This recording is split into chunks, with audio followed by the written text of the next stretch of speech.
Alwin Jabarti Kemas, keponakan Megawati Soekarno Putri ditangkap terkait kasus judi online. Ditetapkan sebagai tersangka, Alwin sendiri memiliki jabatan tinggi di sebuah perusahaan.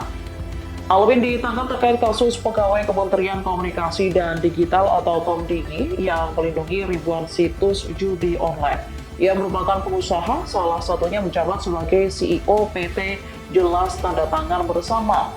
Pengusaha ini memiliki peran krusial dalam kasus judol. Disebutkan Alwin berperan sebagai oknum yang memfilter atau memverifikasi website judi online agar tidak terblokir. Ketua DPP PDI Perjuangan Bidang Hukum Nasional Roni Talapesi turut bereaksi atas pemberitaan Alwin Jabarti. Download Tribun X sekarang, menghadirkan lokal menjadi Indonesia.